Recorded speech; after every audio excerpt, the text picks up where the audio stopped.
Conspiracy with political research specialist Mae Brussell, who for 3 years has shared with us her decades' research into political assassinations and abuses of power in this country. As soon as you see me turning these up, you're on. Yeah, I hear it. As soon as you see me turning these up, you're on. Good afternoon. This is Dialogue Conspiracy. It's number 207, July 28, 1975, in Carmel, California. I have a guest with me today, Ted Charach. I've mentioned his name on Dialogue Conspiracy the past 4 years.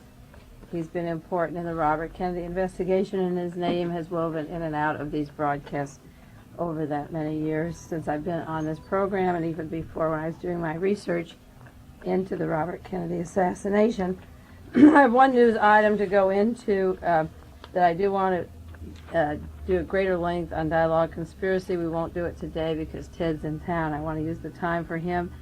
It has to do with 2 of H.L. Hunt's sons that were indicted this week in Dallas, Texas, on a wiretapping and bugging charge, wiretapping of Hunt and his employees. 7 men were indicted in Houston, Texas, including lawyer Percy Foreman and 2 sons of the late Dallas oil billionaire H.L. Hunt, and they've been charged by a grand jury of conspiracy and obstruction of justice. Now, Percy Foreman is the attorney that took over the James Earl Ray case, who told Ray that if he didn't plead guilty, he would be barbecued, who forced a man who did not kill Martin Luther King to say that he killed Martin Luther King. And Percy Foreman now is indicted in Texas. The important thing that I'll go into next week is the fact of the CIA and its relationship to Lamar Hunt and H.L. Hunt, Warren Carroll, Jack Ruby, the Houston banks. And one of the charges of the Hunt brothers was that the Central Intelligence Agency infiltrated the family oil empire and used secret agents to help embezzle them out of more than $50 million from them. He is saying the Hunt oil empire was used by the Central Intelligence Agency, and they hold the CIA responsible for early charges against them, and that they spied on their late father, and the Hunt Oil Company was linked with the CIA.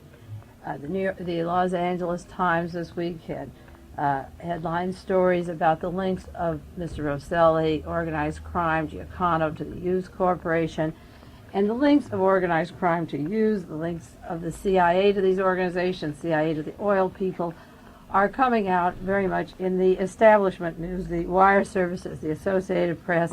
The United Press has put a lid on this information for 11 years since the end of World War II, the interlocking parts of the mafia, the CIA, the Hughes Corporation, and now it's coming out. And Ted is here, and we're going into our show, but recently there were 2 news items on Zodiac Press about Ted Charach, and I want to read them to you. One was June the 9th. I read it on KLRB at the time it came out. It said, a leading investigator probing the murder of Senator Robert Kennedy claims he has cracked the case regarding the missing second gun allegedly involved in the 6-8 assassination. Former broadcast journalist Ted Charach says he is currently negotiating to purchase the so-called second gun, which has been missing for nearly 7 years. Charach says and other investigators have alleged for years that a gun other than Sirhan's was also fired in the Ambassador Hotel pantry when Senator Kennedy was assassinated. Private investigators have learned that a .22 caliber pistol, almost identical to Sirhan's, was owned by a security guard who was standing directly behind Senator Kennedy when Kennedy was shot. They have suggested the guard's weapon may have been fired. The fatal shot was struck Kennedy. Shortly after the assassination, however, the guard's gun was reportedly stolen. As a result, it has never been available for ballistic tests. I'll go on. There's more to the Zodiac News, and I won't read the whole thing because Ted is here to talk to you today. He's located and interviewed inmates in prisons in Arkansas and Missouri who admitted to stealing the weapon. The point is this, that, again, the Zodiac News Service on the July 10th carried a story of Ted's who learned that the Los Angeles police had deliberately falsified evidence in the Robert Kennedy assassination case. I won't go through, these are just 2 examples of the Zodiac News, which for years the alternative press has been carrying these stories of Ted. And we can talk about them now because, Ted, you're the first one to break with the Los Angeles Times. the big story now of the work that you've been doing. So we'll take it from here. I just want to make the point that the alternative press, up till this point, has carried these stories, the FM stations like KLRB and the other FM stations. Now the wire services, the Associated Press, United Press, and eventually CBS and NBC, they're going to have to get into this, aren't they? Well, there's no doubt about it. As a matter of fact, CBS is getting into it very thick and heavy. CBS News correspondents have come to Los Angeles and have interviewed me regarding the Robert Kennedy case and the new developments. And in fact, Lee Townsend from CBS News, one of their chief correspondents, that I tried to enlist his support as early as 1970 May. He arrived in Los Angeles and spent several weeks there. He taped interviews with me, with his assistant, and then they requested to see the film The Second Gun. The film Probe was shown to CBS News personnel at CBS Television City about 2 weeks ago. They've taken a report back to New York, and I understand that they are going to explore the entire American assassination syndrome. The John F. Kennedy assassination, the Robert King assassination, Robert Kennedy rather, and the Martin Luther King, and of course the attempted shooting which crippled Governor Wallace. And this is scheduled for November 1975. As you mentioned, of course, Los Angeles Times did something which was incredible. They have carried the entire second gun story on the front page And 7 years later, after... And 3 pages later, 2 full pages. When yes. we first brought out the news, when I fathered this investigation based on the developments into the alleged conspiracy and, of course, the second gun development, we were abused and we were ridiculed. Tell me about that. And We still there are was by an the- entire news blackout on this. Now look what's happened. The laws- So it's a new ballgame. It's a new ball. For those of you who don't know Ted Charach and don't know about the second gun, because we pick up new listeners all the time, maybe you should explain how you got into the Robert Kennedy case, and then we'll go to a few more basic things like your movie, because we do have new people breaking in the news who don't know you. It's always surprising to me, but it's a good starting point. It's never too late to begin to Well, learn. of course, I was at the Ambassador Hotel 7 years ago as a reporter and still working in broadcast journalism and documentary film work. And I was outside the kitchen pantry when we heard the first shots. I was interviewing Bobby Kennedy's brother-in-law, Stephen Smith, and I entered the kitchen pantry and I heard the story of the so-called girl in the polka dot dress that disappeared and others involved with Sirhan. And I interviewed the witnesses that morning, and I intended to create a sound documentary based on the presidential election of 1968, the candidates, and Bobby Kennedy's aspirations for the presidency. And while doing this documentary, I began to stumble on evidence. Some of this evidence, of course, was apparent to any researcher that was doing his homework or any professional investigative reporter, and should have been even Right on top of noticeable to homicide detectives, because there was a conflict in the eyewitness testimony where Sirhan was standing. You know, Sirhan, of course, was placed well in front of Senator Kennedy, and Dr. Noguchi, the Los Angeles coroner, brought in the autopsy report which showed that Senator Kennedy was killed all from behind at razor contact range. So this was quite shocking to me. And then, of course, later, we had our own newsman inside the kitchen pantry that worked with me, Jeff Brent, and he had recorded an interview with Donald Shulman. Donald Shulman had worked for KNXT, the CBS television affiliate station in Los Angeles, and Shulman was talking about a guard or guards pulling their guns, and a guard firing his gun right behind Senator Kennedy, and this guard dropping to the floor. And Shulman, of course, was in a state of apprehension. Of course, he didn't know Sirhan or the guard from anyone else, but it was a very confusing situation, and no one wanted to believe Shulman. They tried to discredit him, intimidate him, and I said, well, how could a man create a story like that? So first of all, I had to establish that there was a uniformed security guard inside that kitchen pantry, or guards, and there certainly were. And contrary to the Los Angeles Police Department book on the case, the historically deceptive book, Special Unit Senator, there was a guard of extreme right-wing persuasion. So who hired this guard, and where did he come from, and was security infiltrated that night?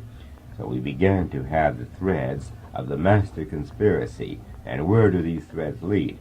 And that's what interested me, And I took my tapes after 2 years of work to a well-known and respected attorney, Godfrey Isaac, and he was appalled at what he heard. At first he was skeptical. He called in the major witnesses, not only Donald Shulman, but Carl Euchre, who was the chief witness for the prosecution, May. Mr. Euchre was leading Kennedy by the hand. He said Kennedy had started to move, and that Senator Kennedy, the presidential candidate, was of course facing Sirhan, so that no gunman could get behind Mr. Euchre, who was a big man and a tall man and was blocking, an attempted shooting at the time that Sirhan started firing. There was a pause, and Mr. Euchre grabbed Sirhan and threw him in a headlock and over the serving table, while the real hitman, the gunman, was standing behind and dropped to the floor. And people have to realize this was only 4 or 5 feet. It was a very confusing situation, and therefore we had the makings of a real-life whodunit. I took all these tapes over to a friend of mine, a fellow journalist and documentarian, Gerard L. Kahn, and we merged our talents and services to form the first theatrical feature journalistic film, The Second Gun. There's never been a film made like this in the history of the medium. The highlight of the Boston conference was your movie, The Second Gun. It was the highlight of the conference last January in Boston. There were a group of researchers that presented their opinions, theories, documents, or evidence, but the really highlight was there because you had it on film. You had the people, you had the police authorities, you had the gunman talking himself. The motive was there, the connections, the subtlety of the cover-up, the people whose hands we give to investigate these matters. They were all there. You could see them. They talked. Certainly. It's all there. We had the documentation, and of course then I brought in two of the world-famous crime experts into this case, William Harper and later Professor Herbert McDonald of New York, Mr. Harper from Pasadena, that corroborated that 2 22 caliber guns were involved in the assassination. Now, of course, the pressure is building up. Now, you know the trouble I had in trying to get this film before the American people. And that is why it's very important for your listeners, now that we describe The Second Gun, because it did open in Boston, it opened in New York, and it got good reviews, nominated for a prize-winning documentary. Then it was taken off. It's been off. Now we're going to begin circulating. We want to talk about people listening to this show, writing to me and writing to Ted, and we'll tell you where to get the film in your town, whether it's New York or Sacramento or San Luis Obispo. The actual making of the film, The Second Gun, which is the story of the second gunman, a documentary, tell some of the hassles, what it was to produce a movie of this kind. This is a tremendous job when you realize the forces. Oh, well, it was just unbelievable because, as you know, we had a lot of threats. This girl, Betty Dreyer, that was going to transcribe our tapes. 2 men came out of the dark and cut her up pretty badly and demanded to know where the Charach tapes were, which were going to be used in the film, The Second Gun. And, of course, the media was questioning our integrity and putting out malicious, irresponsible stories. There were... Of course, let me interject. Not only was the media doing it, you talk about intelligence or counterintelligence, even your associates or my associates, the researchers, have been as big a stumbling block as the media. They must be part of it. They must be in some way insidiously linked because they have put their foot, or they've tried to put you in the background, and it's been a test of your strength or courage because they had tried to pass the ball to this other person who co-opted you when the case got big. Well, of course, you know that Bernard Fenstewald of the Committee to Investigate Assassinations must be some sort of a front organization because the time and the energies that this Fenstewald spent to try to undermine my investigation, yes, and William Harper, the crime expert, and Mr. Isaac is just unbelievable. And then Robert Blair Kaiser, the other investigator that was hooked to the Sirhan defense team, he did a character assassination job on all of us. Finally, we had enough, and we had to hit him with a $3 million libel suit. And they were putting out the worst stories and false stories, not only orally, but putting this into newspapers and magazines. It was an atrocity, and we put a stop to all this. Sirhan's own defense team, headed by Luke McKissick, sent Sirhan a letter trying to turn us into crazies and nuts, and said, Sirhan, if that gun, your gun, is refired again, it'll prove that we better not have it refired. It'll prove the bullets came from your gun, the fatal bullet. When everyone knows the fatal bullet was so fragmented in pieces that even the firearms examiner in the Los Angeles Police Department couldn't say it came from the Sirhan gun or any other gun, and he's the chief defense counsel. This is what Percy Foreman did to James Earl Ray. And Luke McKissick did everything to keep all this new evidence developed by my 7-year probe and the forensic work of the great criminalist Professor McDonald of New York and William Harper of Pasadena out of the courts.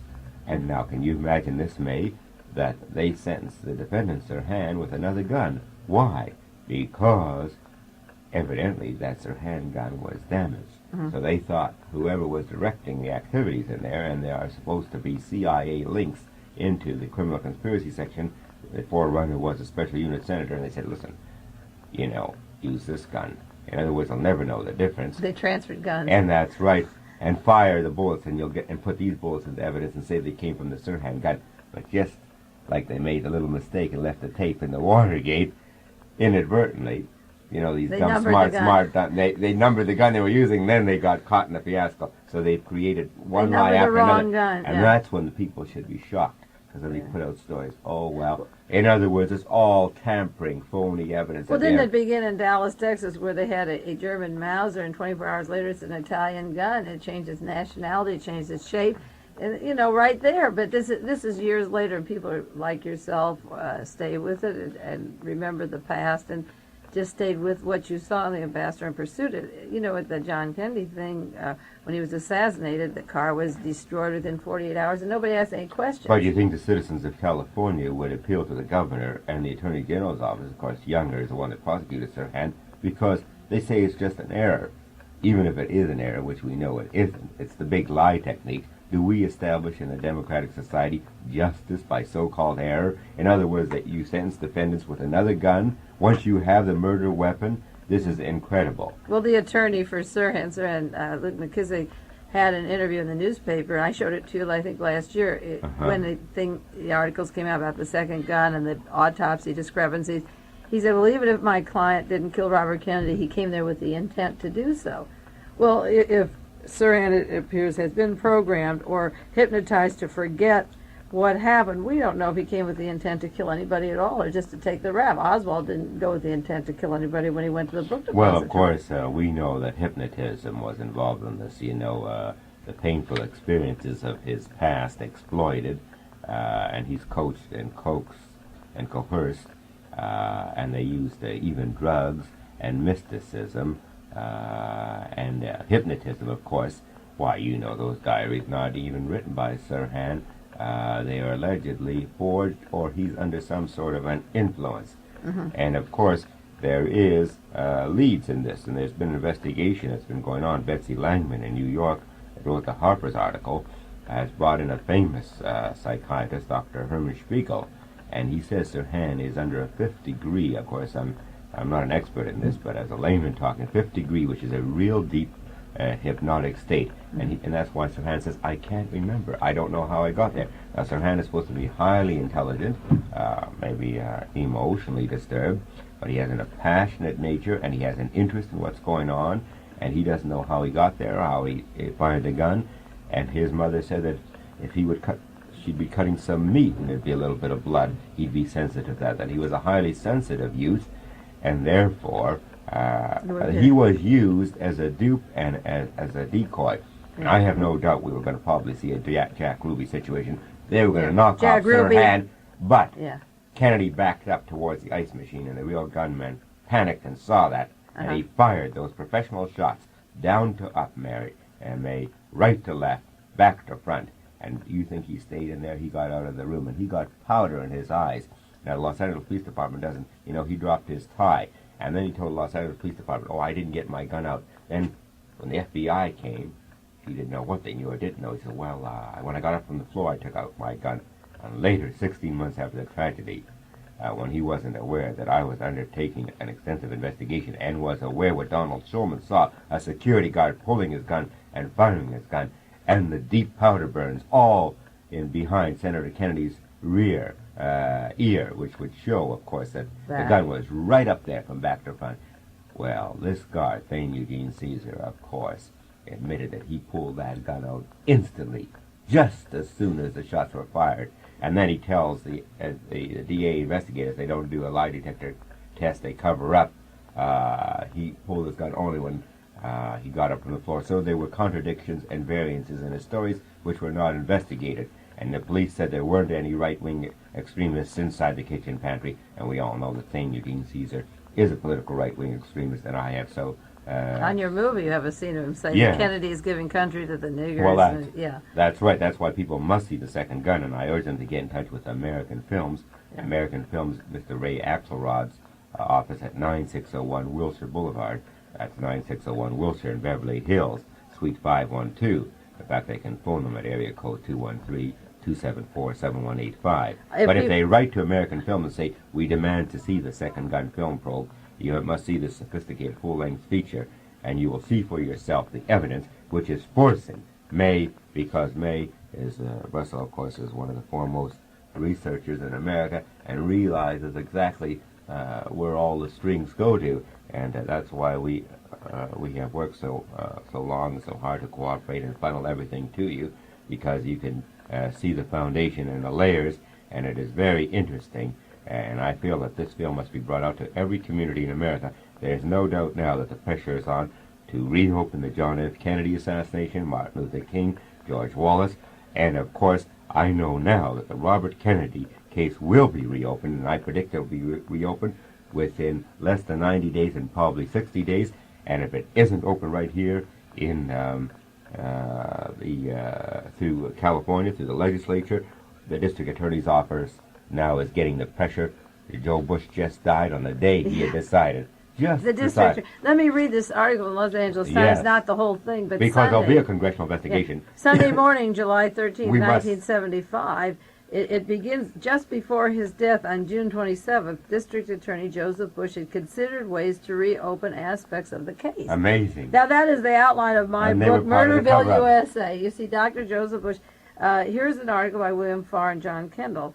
And yet nobody makes the link that Joseph Bush, who was young, died because he was going to open it up, that possibility exists. And I think of course, don't you think so? I think he told Attorney General Younger, and the last thing Younger wants is for this case to be reopened. After all, they knew that if anything was ever discovered in this case, if anything was ever blown, that they would be held accountable. Well, today they are accountable, and you must write Governor Jerry Brown today and say that you want him to see the Second Gun film, and you want this case reopened, and an investigation of Attorney General Younger's office and Robert Houghton, who were in charge of this investigation. And when they had the opportunity to look at this evidence, you know, it's one thing to discredit me as an investigative report, even though we did a highly professional journalistic investigation. They couldn't discredit Mr. Harper, the crime expert I brought to the case, because he had worked for them, the district attorney's office, That's the attorney right. They couldn't general's discredit office, their United States Naval Intelligence. Well, so what did they do, Mae? You know the old tricks. Yeah. After all, you've researched this better than any other researcher in America. They discredited the evidence. Phony lies, or saying, the researcher, saying that people could get at the evidence and tamper with the evidence. Now, this is the big lie technique. Now the pressure is on, because even though Bush went to his grave, Farr got the story out that Bush had had it enough.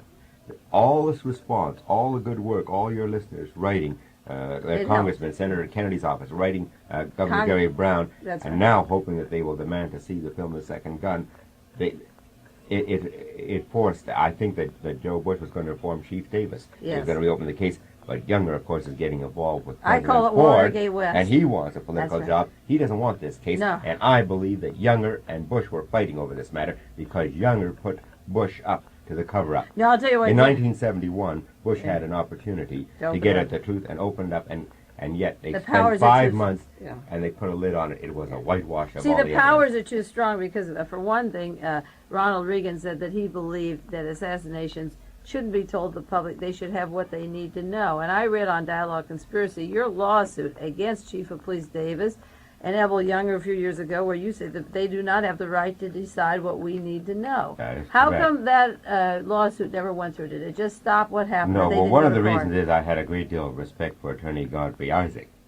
And I didn't have a big enough power base, but when Attorney Godfrey Isaac, after cooperating with him over an extensive period and turning over all my materials to him, was called upon by the Sirhan family, Sirhan's mother, Mary Sirhan, to enter the case.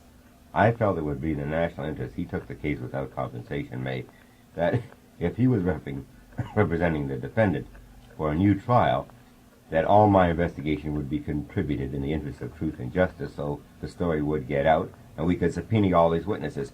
So you backed out on a case against the police officials because I had hoped that Mr.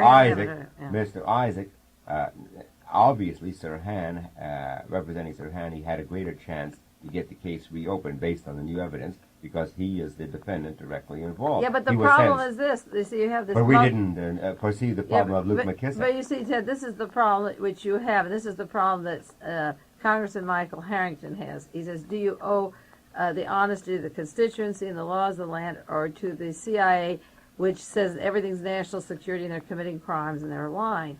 The major lawsuit, more important at the time, that opening up Sirhan's case in that pecking order, I think, was your case on how much can the public officials hold back on criminal matters. Do they have the right to decide what we know and what we need to know? Well, you see, now we have Ronald Reagan, who could be our next president, and this is why I think Evelyn Younger and these people are pushing forward so they can get Reagan into there. And Reagan says, you don't have the right to know.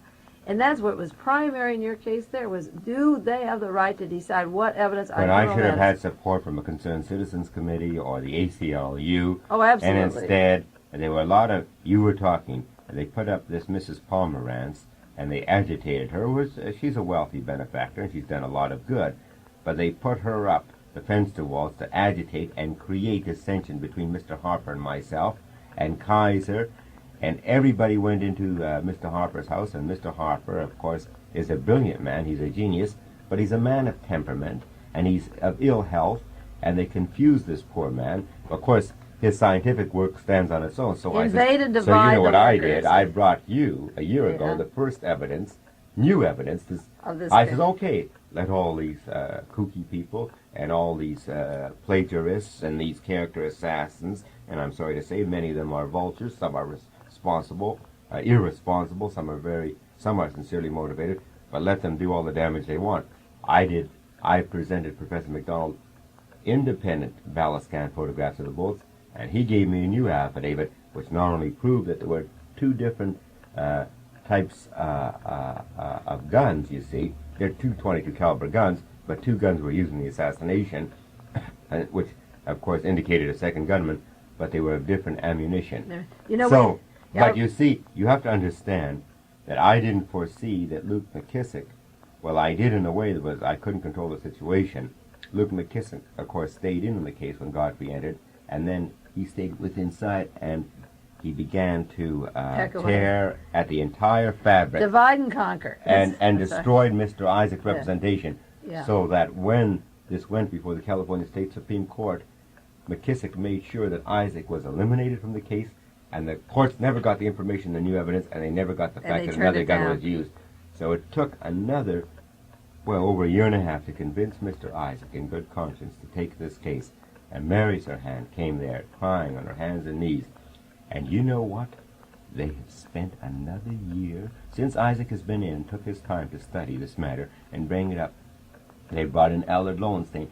And Lowenstein, while coming, asked to see the film, and making all kind of commitments and promises to me, and I believed in him sincerely and turned him over to other researchers, including Lillian Castellano, that's done a lot of work, and she disseminates a lot of information, and she gathers all this, and she helps everyone. And I gave him an introduction to Mr. Isaac, and he met with my associate Gerard Alcon in Beverly Hills, and he asked for all the data, all the correspondence. He'd get congressional investigation, give us media exposure, and then he put the clamp on us, and he put pressure on me to be disassociated. That's right. Now, behind the scenes, he says he didn't want anything to do. He didn't go to the Kennedys. He had gone to the Kennedys. He was rejected. But he said he had nothing to do with the Sirhan case. He's doing independent of the Sirhan case. Fabrication. He went in and out of Mary Sirhan's home. He sent emissaries and other people to the Sirhan family. He was and offered them funding and all the monies they would need, and he would provide all the direct help if Allard Lowenstein could get control of the Sirhan case. So we wonder what is going on here. Well, I think one of the answers to what's going on to the Sirhan case is one of the motives came out in the Los Angeles Times. It's been the press this week. It was the fact that Robert Kennedy, the Attorney General, was furious that the Mafia and the CIA were blood brothers, that they worked together. Now, the Mafia was Sam Giancana and Rosselli working with the Hughes Corporation, Robert Mayhew, and the other agents of the Hughes people. And in the Sirhan case, the first attorney for Sirhan was Grant Cooper, who represented Rosselli and the Mafia, who came right out of the Hughes nest. And so what Robert, a mess that was, what a because mess. Cooper stipulated to everything, and he didn't bring in any other experts in the So case. he was like Grant Cooper was to Sirhan, what Percy Foreman was to James Earl Ray. But the point is that Robert Kennedy wanted to break the CIA. His brother had ordered him as the Attorney General to get rid of the top people of the CIA after the Bay of Pigs. He didn't want the Mafia in the CIA. He didn't want the CIA, period, much less the Mafia. So now, in the can of worms, you have Sirhan used by Lockheed, the Guard. Thane Caesar comes from Lockheed. Blood brother, parcel of the Hughes Corporation. He came home at 5 in the evening. His wife says, "You're supposed to guard Robert Kennedy." He was not a regular employee of Lockheed. He was what they called the maintenance man. Well, we didn't know in '68 what a plumber was in CIA terms. What's a maintenance man? A plumber?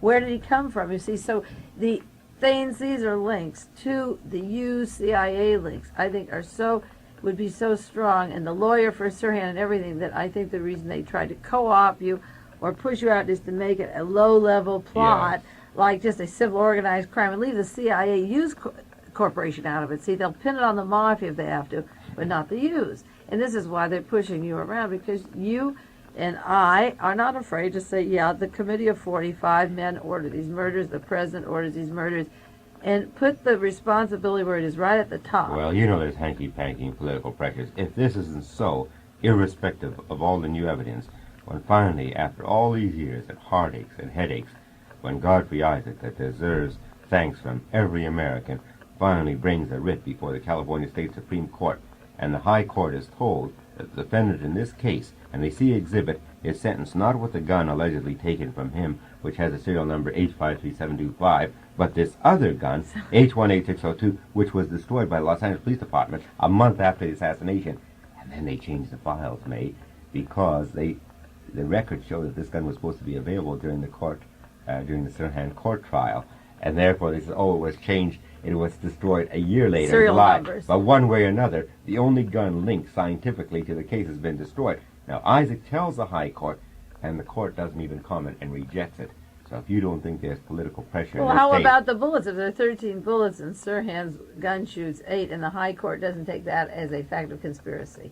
well, I then mean, there's name only your one movie thing The we Second can Gun. do. How can he have... Right now, with the Los Angeles Times, they've moved 2 stories inside of a week on this because they turned over the American Academy of Forensic Sciences, which was, they wrote me a thank you letter, that it was That the was film, all The your Second work. Gun. That's right. Yes, they called me there, they called a panel discussion, and Dr. Robert Joling, the eminent president, convened a special investigative committee, and your listeners should know that this investigative committee by the American Academy of Forensic Scientists, Has recommended which is your opening. leading scientists that testify in courtrooms, ballistics experts, crime experts, criminalists, pathologists, they have recommended not reopening the case, and of course, erroneous ballistics evidence has been introduced in the American courtroom. Well, And they therefore, haven't- I don't deviate from what I said several years ago, that every citizen's right for a just trial under the law is now in jeopardy because erroneous ballistics or firearms evidence has been introduced in an American courtroom, in a stellar case. In a big...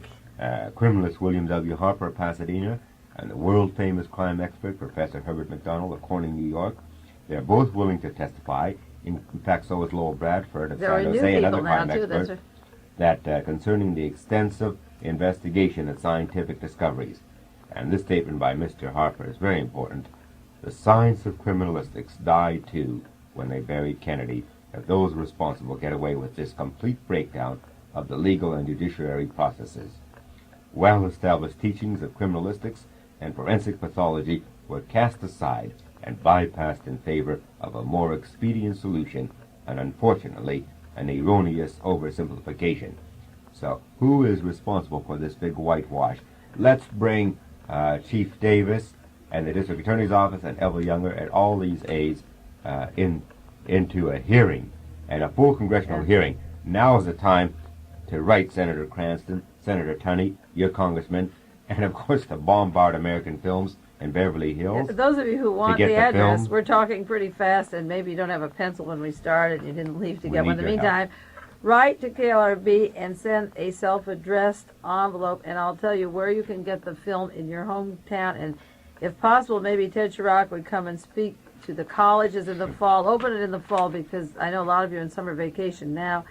And have the second gun in your communities like Sacramento, Salt Lake City, Ohio, and wherever we send these tapes, get the second gun there, and Ted will get there and talk about Sure. this evidence. You know, I've been doing this conspiracy work for 11 years, and the Los Angeles Times, story broke in my family, called me this week, and they began to believe, well, maybe there was something to the truth that I've been saying, because they don't read the Berkeley Bar, the LA Free Press, the alternative news media, but the LA Times had the story. And the thing that shocked my family the most was a picture of Robert Kennedy's coat with a sleeve cut off, and it has under it the question, how many bullet holes might be in it if it were found and the sleeve was missing. This is a very simple thing, like 13 bullets, and Sirhan's gun shoots Look. 8. The LA Ted- Times reports it now. When did I report it? In 1971, Ted had a report. He says, sealed in heavy wax barrels in the Los Angeles Hall of Justice, part of records, including Robert Kennedy's clothes with the left arm sleeve missing. The description is not for public consumption. What are the former DA's motives? Now you take the parallel, take the parallels. John Kennedy's coat is locked up for Now 75 they hang it up. years. When did we hang it John up? Connolly's clothing was sent to the dry cleaner so the Warren Commission couldn't use it. They cut off his sleeve. They took in Dallas the car away, the lamppost away, the street sign. The autopsy x-rays were locked up. All this important evidence. Now, you'd lock up John Kennedy's coat, you cut the sleeve But when off I the brought robber. this back, you think that it was some sort of cancer, a disease, the way Yes. they ran from it. But now it's on the front page with pictures and proof that what I was saying is That's true. right. And they'll say, well, All I was saying was some crackpot okay, theory. now the sleeve, which if there's 13 bullets in the Ambassador, there could have been many more. So the point is that it wasn't a clear-cut case. Here was a sleeve, 13 bullets, and how could they say that an 8-bullet revolver? And the autopsy report, again, a lot of people don't know. We haven't brought it up. We only Yes, have a well, minute or two. The autopsy confirmed the ballistics, the difference in the bullet of Mr. Weissel and Mr. Kennedy, Senator Kennedy, right? Certainly. The- Well, that's why I think that with all this new information and confirming the evidence which has been developed, people should write and phone and wire their See the senators, their movie. congressmen, and see the second gun film. Of course, they can get in touch with Governor Jerry Brown's office in Sacramento and demand that this case be reopened, and flood the Attorney General's office and the District Attorney's office in Los Angeles. And of course, we will bring the second gun to your community, and I will come and speak there. And I suppose Mae, within limits of time, might be able to come to and discuss this right from the theater stage. So it's very important now for the people to Sure. get this second gun out into every community, because I think the truth is going to make us strong. Thank you for coming. I'm really glad you were in Carmel. Ted just dropped in for one day, and I'm glad he could be here, because I was going to do the entire show on the new evidence of the second gun, but it's better for you to hear him and meet him, and I'll see you next week on Dialogue Conspiracy.